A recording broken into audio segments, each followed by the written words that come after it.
បាទសួស្តីបងប្អូនដល់គ្នាបាទថ្ងៃនេះបាទមកយកដលងដី7-500 គីឡូពីផ្ទះមកបងប្អូនហើយមើលផ្លូវហើយបានដលង3តោនយកអាសង្ហាមកថ្ងៃដំបងប្អូនហើយភ្លៀងហើយដល់កហើយបាទអញ្ចឹងបានថាឲ្យម្ចាស់ចការគាត់នេះហ่าបងប្អូនដោយសារតែឈ្មួញកដាលគាត់ឲ្យធ្វើស៊ីគាត់ពេកឲ្យគាត់កោះហើយអត់យកឲ្យគាត់កោះហើយអត់យកអត់មកដឹកដល់ពេលឥឡូវនេះគាត់មានណាគាត់ធ្វើស៊ីខ្ញុំគាត់ថាបាន20តោនអត់ហ៊ានយកឡានទូចមកទៀតយកឡានធំមកបាទដល់ពេលមកដល់ស្រេចហើយបាទកណ្ដាប្រេង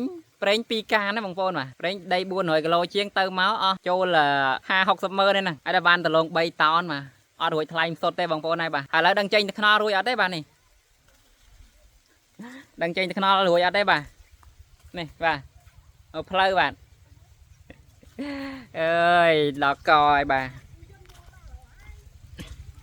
មើលផ្លូវបងប្អូនបាទឥឡូវទៅមើលតឡងឥឡូវនេះពងភ្លៀងទៀតណាតែថាបានម្ចាស់ចការគាត់មានអត្រាអញ្ចឹងទៅយើងឲ្យអត់ទៅភ័យបើមិនមកឲ្យគាត់ជួយអូសបាទ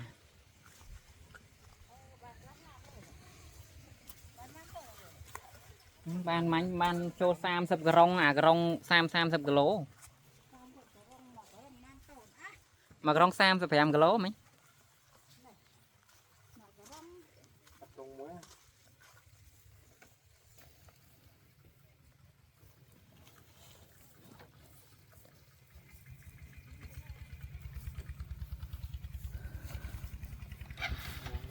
ឡើងថ្ងៃនេះភ្លៀងរាំងបាទ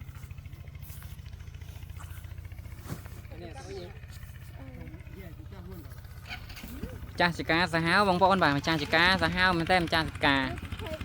និយាយទៅយកឡានដឹកហ្មងឡានរត់លើខ្នល់ជាតិចូលក្នុងហ្មងបាទនេះបងប្អូនបាទនេះឡាននិយាយថាសាហាវហើយមិនឃើញម្ចាស់ចការសាហាវមួយនេះ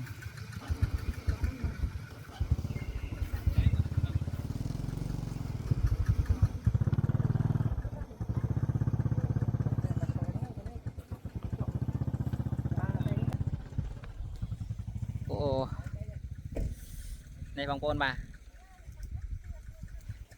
ទឹកចូលដល់ហើយដីចូល400-500 គីឡូបានដលង3តោនចាក់តាមសុទ្ធអត់គ្រប់ហ្នឹង